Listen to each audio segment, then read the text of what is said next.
नमस्कार बच्चों। कल भक्तिन भाग 1 हमने देखा। वह पृष्ठ संख्या 71 से लेकर 83 तक कुल 11 पृष्ठों का पाठ था। मैंने संक्षिप्त करके आपके सामने प्रस्तुत किया। कृपया आज का इस वीडियो देखने से पहले उसे जरूर देखें तथा आपकी किताब में भक्तिन नामक पाठ को अवश्य पढ़ें। इस भाग में हम इस पाठ को समझने की कोशिश करेंगे। सबसे पहले इस पाठ में आए हुए कठिन शब्दों से परिचित होंगे तथा उनके अर्थों को समझेंगे। संकल्प। संकल्प यानी निश्चय। रत्ती भर अर्थात तनिक सा। दुर्वह अर्थात ले जाने में कठिन। कुंचित सिकुड़ी हुई। विमाता अर्थात सौतीली मां। किंवदंती अर्थात जन प्रचलित कथन। नैहर। नैहर का अर्थ है मायका।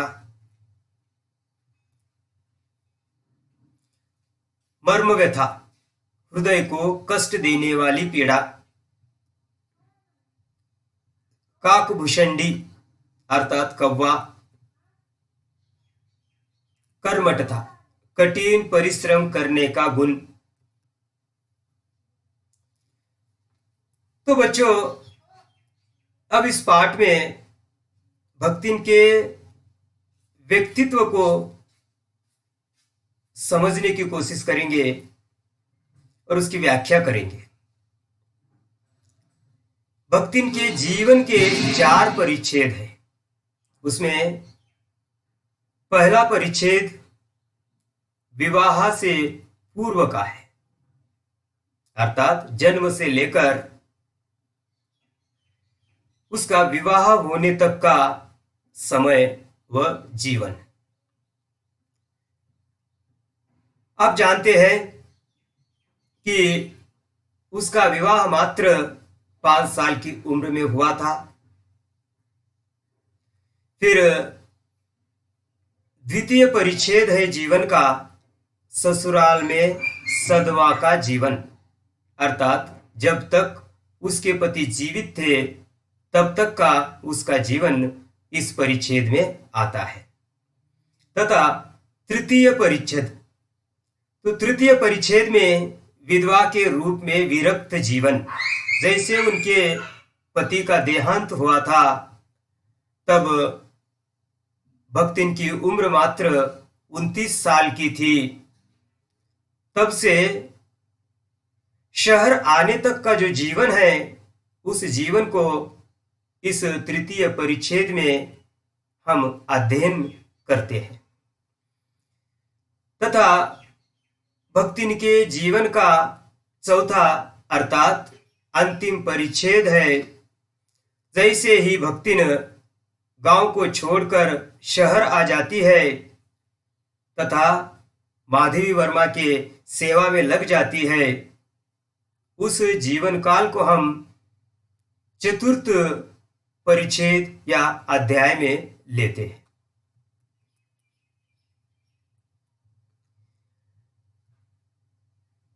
भक्तिन की चरित्रगत विशेषताओं के ऊपर हम प्रकाश डालेंगे। भक्तिन के चरित्र की विशेष गुण इस प्रकार है। कर्मठ। भक्तिन कर्मठ थी, अत्यंत परिश्रमी थी। घर के तथा खेत के सारे काम वह करके अपने घर और परिवार को समृद्ध बनाई थी। फिर दूसरी विशेषता स्वाभिमानी। भक्ति ने बहुत ही स्वाभिमानी जीवन जीती थी। उसके स्वाभिमान का एक उदाहरण के तौर पर कहे तो जैसे ही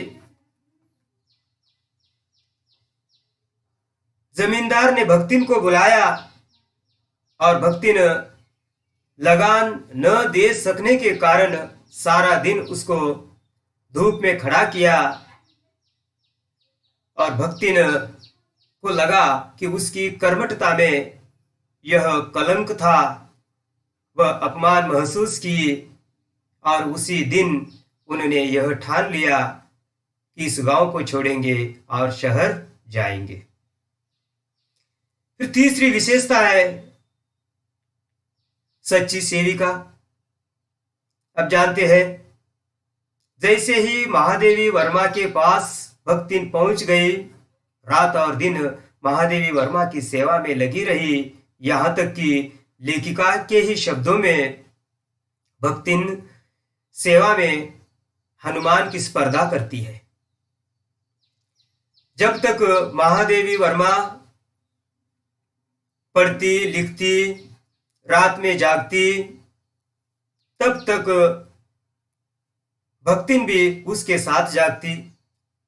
उसको जो मदद चाहिए सहायता चाहिए वो करने के लिए वह तत्पर रहती। उसी प्रकार भक्तिन स्वामी भक्त थी। अपनी स्वामी अर्थात महादेवी वर्मा अक्सर महादेवी वर्मा के साथ ही वह रहती थी। हर क्षण उसकी मदद के लिए तत्पर रहती थी। जैसे ही महादेवी वर्मा किसी ओर आंख उठाकर देखती, उस ओर अगर कोई कागज हो पेन हो तो वह लाकर उसे देती। महादेवी वर्मा का जो जीवन है इस भक्तिन के बगैर पूरा होना मुश्किल है, क्योंकि वह जब कहीं भ्रमण के लिए जाती है तब भी भक्तिन जो है उसकी साया के समान जो उसके साथ रहती है। फिर उसका खान पान इसका भी ध्यान देती है। इस प्रकार भक्तिन महादेवी वर्मा के प्रति समर्पित थी। उसके बाद सरलता।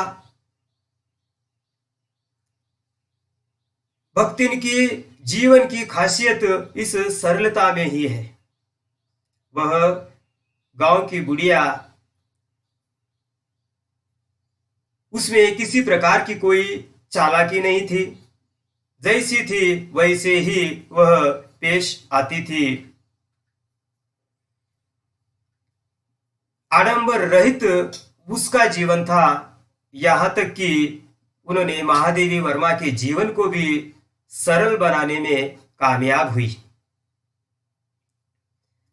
वह देहतिन महादेवी वर्मा के पास आई। शहर में महादेवी वर्मा की सेवा में जुट गई, किंतु उनकी जो ग्रामीण परंपराएं थी उसको नहीं भूली, ग्रामीण भाषा को नहीं भूली, ग्रामीण परंपराओं को भी नहीं भूली। उसने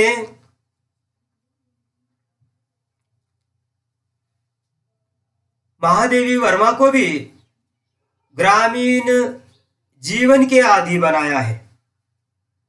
अनेक दंत कथाएं महादेवी वर्मा को कंठस्थ कराई, किंतु वह शहर की यह जी वाली भाषा तक वह नहीं सीखी। वह अभी भी आय करके ही वो बोलती है। इसी प्रकार भक्तिन के व्यक्तित्व में अनेक विशेषताएं हैं, सकारात्मक गुण है, किंतु भक्तिन में कमियां या दुर्गुणों का अभाव है ऐसा हम नहीं कह सकते हैं। भक्तिन में कहीं दुर्गुण भी है। लेखिका कहती है कि जब लेखिका के कहीं पैसे इधर उधर पड़े होते हैं तो वो उन्हें उठाती है और एक मटके में डालकर उसे छुपाती है। पूछने पर वो कहती है कि यह घर जो मेरा ठहरा तो मुझे ये अधिकार है। वो तर्क देने में भी माहिर थी, हर बात का तर्क उसके पास हुआ करता था। कोई या किसी को वो स्मरण रखना चाहती है तो उसकी वेशभूषा और उसके नाम का अपभ्रंश करके उसे स्मरण रखती थी। इस प्रकार अच्छे और बुरे हर गुण से जो है भक्तिन परिपूर्ण होती है।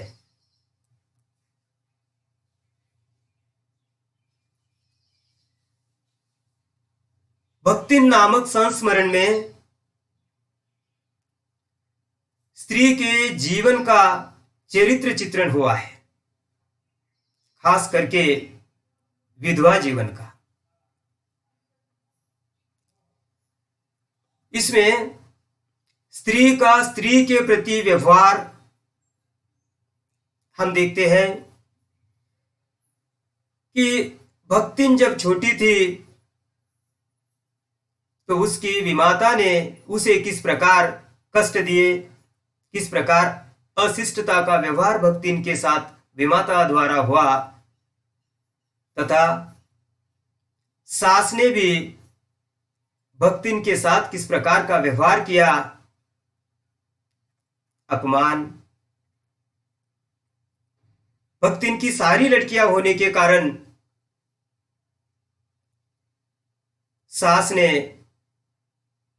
उसके साथ कोई अच्छा व्यवहार करते हुए हमें नहीं दिखाई देती है। ठीक उसी प्रकार उनकी जो जिठानियां हैं, जिठानियों का भी व्यवहार ऐसे ही दिखाई देता है, क्योंकि जिठानियों के पुत्र थे और भक्तिन की लड़कियां, इसलिए वहां जिठानियों द्वारा, सास द्वारा भक्तिन के प्रति अपमानजनक व्यवहार हमें इस पाठ में दिखाई देता है। इस पाठ में लिंग भेद, जिठानियों के लड़के थे और भक्तिन की लड़कियां थी, तो इन दोनों के बीच में हमें भेद दिखाई देता है बचपन से ही। जिठानियों के लड़के खेलते कूदते थे और उन्हें खाने को दूध मलाई युक्त भोजन मिलता था, और भक्तिन की लड़कियां, केवल ये लड़कियां होने के कारण ही घर का सारा काम काज उन्हें करना पड़ता था। वे गोबर उठाती थी, उपले बनाती थी और उन्हें खाने के लिए कोई अच्छा खाद्य नहीं मिलता था। इस प्रकार लड़की और लड़कों के बीच में ये जो भेदभाव है यहां उभर कर आता है, स्पष्ट होता है। समाज में विधवा का स्थान, भारतीय समाज में प्राचीन काल में अगर हम देखते हैं तो बहुत ही अनहोनी विधवाओं के साथ हुआ करती थी। आज भी पूरी तरह बदल गया ऐसा हम नहीं कह सकते हैं, किंतु थोड़ा बहुत परिवर्तन आ गया है। जब भक्तिन विधवा हुई थी, अपने गांव में आई, फिर उसके बाद भक्तिन की बड़ी लड़की भी विधवा हो गई, तो इन दोनों के साथ जो है अपने जेठ जेठानियों की नजर रहती थी, उनके ऊपर जलन रहती थी।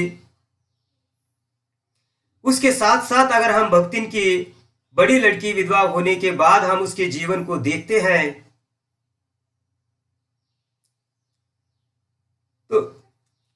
भक्तिन का जो जिठौत है उसके साले को वहां बुला लाता है और भक्तिन की बेटी की शादी उसके साथ करवाना चाहता है और उसके परिवार वाले भी वही चाहते हैं। जब भक्ति नहीं मानती है तो मौका देख के जब वह अकेली होती है उस समय उस तीतर लड़ाने वाले लड़के को उस घर में भेज देते हैं और वह लड़का अंदर जाके दरवाजा बंद कर लेता है। उसके बाद गांव के लोगों को बुला लिया जाता है, पंचायत होती है।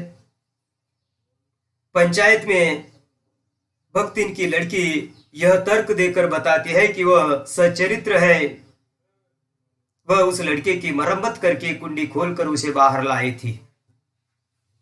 किंतु पंचों ने अपीलहीन फैसला सुनाया। उन्होंने यह कहा कि चाहे गलती एक की हो या दोनों की, अब एक कुटिया से निकले हैं तो इन दोनों का विवाह होना ही योग्य है। इस प्रकार का फैसला सुना देते हैं और अपने ओठ चबाकर वह लड़की और भक्तिन दोनों को इस फैसले को मानना पड़ता है। महिलाओं को, विधवाओं को समाज में जो है अभिव्यक्ति का अधिकार तक नहीं था। वह साहस करके कोई बात बोलते भी है, जैसे कि भक्तिन की लड़की बोली थी, उसकी बात को किसी ने माना नहीं है बल्कि उनके ऊपर थोपा गया है। तो ये भी जो है समाज में विधवा के स्थान को दर्शाए बगैर नहीं रहता है।